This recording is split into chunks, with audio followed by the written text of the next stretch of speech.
Good morning mga chill. So, pabiyahe tayo ngayon pupuntang Zambales. So, samahan niyo po ako. Sana maging maayos ang lamat namin at gabayan na kami ng Panginoon sa aming paglalakbay hanggang sa makarating sa Narcis Zambales. So, samahan kami. Ito po ang gamit ating motor, KDB 160. So, ay, full pack na. So, let's go mga chill. Samahan po kami sa aming biyahe.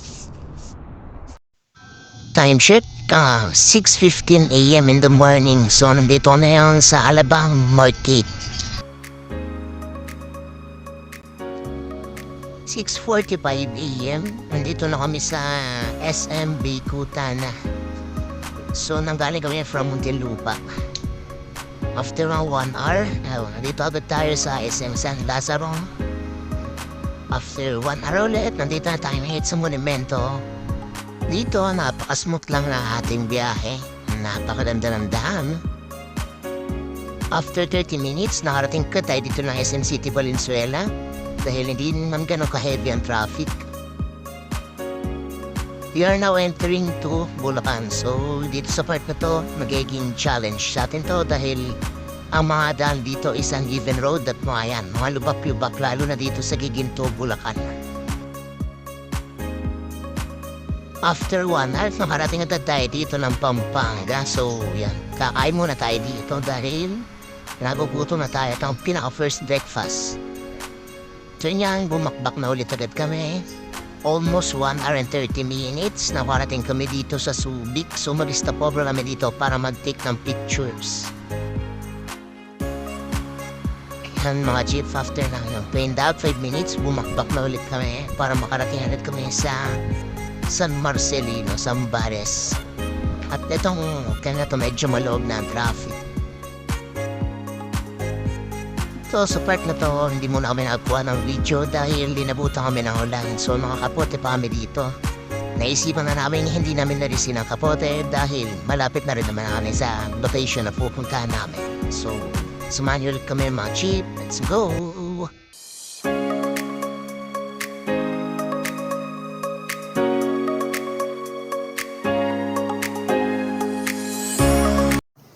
So finally, after almost 4 hours na biyahe, nakarating na tayo ng San Marcelino, Zambales. So dito, tumigil kami para mag-take ng pictures.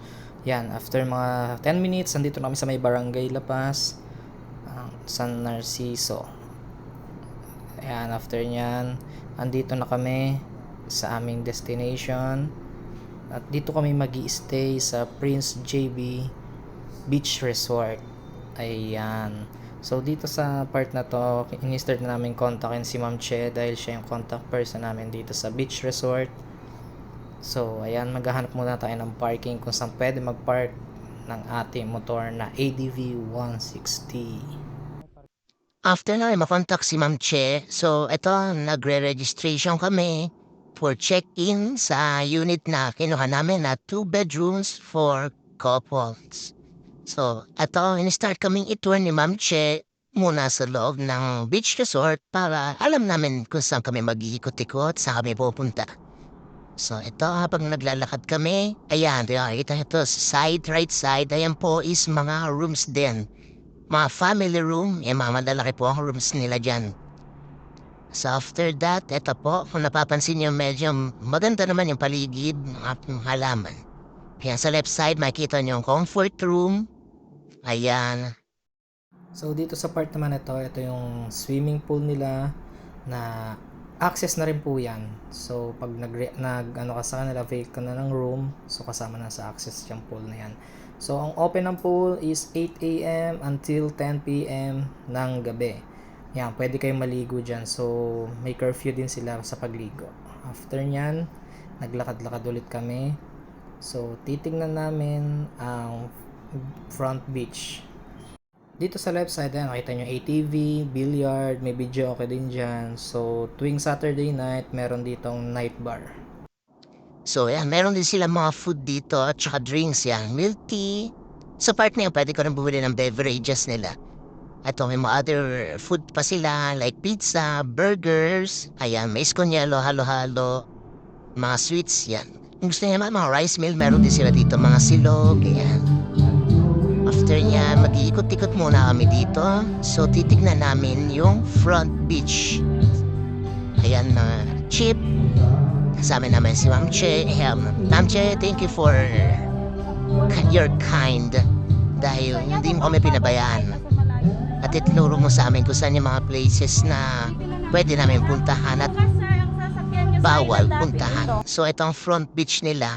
After nyan, yan. So, chinek muna natin yung comfort room. Kaya ako napapansin, respond lang eh.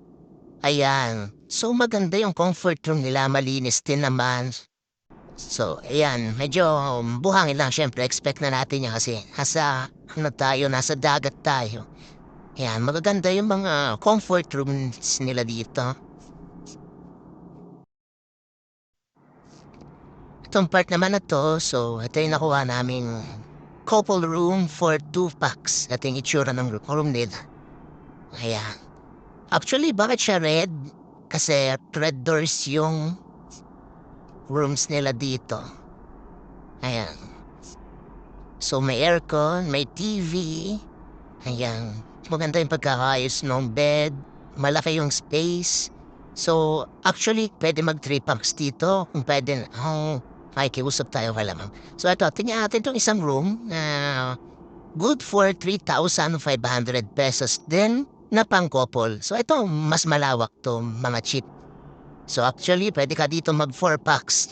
Pwede nyo lang kausapin si ma'am kung paano nyo kausapin makapag-negotiate kayo yan. Ayan yung itsura ng CR nila. Comfort room. May shower din yan. Ayan. So, hindi nawawalan dito ng tubig. Ayan, may TV rin sila dito. So, napakalawak ng lugar nito. Other one room is for 7 packs. So, ayan. Mga double decks na yung mga bed nila. So, pwede dyan ako mag-accommodate ng 9 packs. So, ito yung labas nila. Ito yung balcony. Yan yung magiging view ng balcony niya. Ayan, makikita niyo yung baba ng hallway ng Prince JB. So, ayan mga chip. Ayan, napakalawak ng room na to. So, pwede mga kids dito and pet-friendly na naman sila. So, ayan, bagong repair yung mga lababo nila dito. Itong CR is napalinis din. Maganda naman. Ayan, nagagamit din yung shower nila. So, ayan na mga chip. After mag-room check, so dito na tayo. Sinubukan nating maligo. Kahit masama yung panahon, hindi tayo pinalad na magkaroon ng araw. Pero, good thing is, okay naman kahit maulan, hindi ganun kalakas yung alon. So, ayan, lublog na ang malala.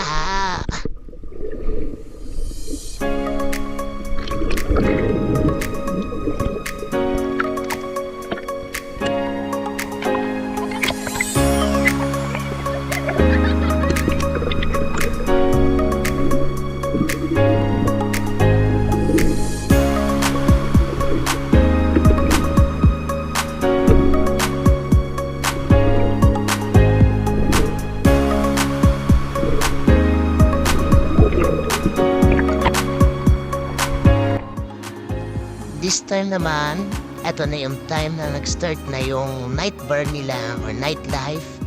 Nag-start sila ng 7 p.m. in the night. So yan, napakadaming tao. Madami yung naka-join. After namin, day 2, kumain muna kami. So ang plano namin dito is kinontak namin si Ma'am Che para sa island hopping namin. Yan, so nag-set na kami ng life vest for safety. Para hindi rin sila masita ng Coast Guard. Ayan. So, napakaganda ng panahon dito mga chip na ibinigay sa amin. So, thankful kami dahil nakisama yung panahon. So, akala namin hindi na magiging okay yung panahon. So, ito yung boat na sasakyan namin for 2 packs.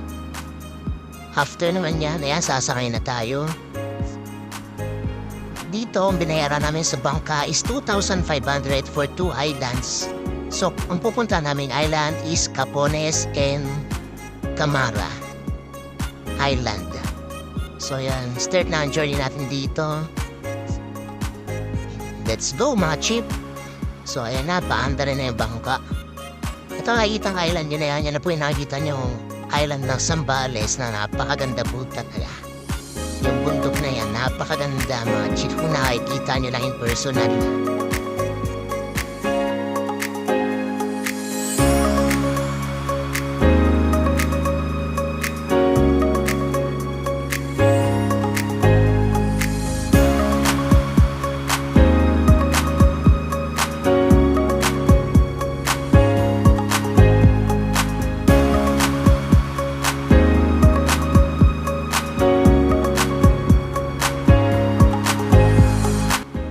after ng 45 minutes na pagbibiyahe at palahot-lahot sa bangka, nandito na tayo sa Capones Island. So ayan, white sand din yan mga chip. So ayan, napakaganda dito. Let's go, itutur namin kanina.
Mga cheap sa Capones Island, kaya nadaanan na rin naman natin siya. So ayan, napakaganda dito, brown sand pero hindi nakaka-affect sa tubig yung kulay niya. So medyo mabato-maalang ng konti sa dagat at madaming corals. So ayan mga cheap, kung nakikita nyo, napakaganda, nakaka-relax. Ayan, it's part ito sa lubong yung dalawang waves. So pwede kang tumawid sa kabila pang, ayan, malaking bato na yun para mag-take kayo ng picture. So hindi na namin tinawid yun, hanggang dito na lang kami, in-enjoy na lang namin itong seaside nito. Ayan, itong mababaw na part ng tubig. Ayan mga chip, so samahan niyo po kami, mag-enjoy na lang tayo.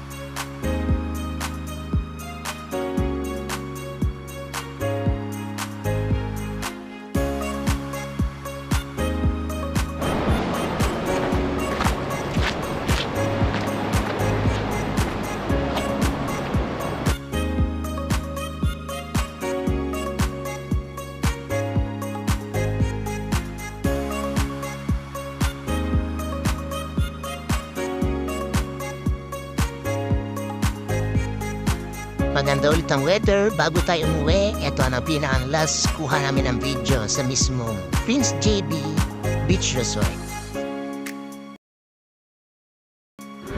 So uwian na tayo mga chip. Bili muna tayo mga pasalubong na nagpapabili sa atin. So sana kauwi kami ng safe at wala mag-aberya sa biyahe. So see you in next vlog. Thank you. Goodbye. So, mga chip, ito po yung mga nagastos natin. Transient, 1,800 for 22 hours. Food, 1,000 per packs. Depende po sa inyo kung gano'ng kadami makain nyo. Island hopping, 2,500, 2 packs, 500 gas balikat. So, ayan po yung naging total natin na nagastos papuntang Zambales. So, yun lang mga chip. Ride safe.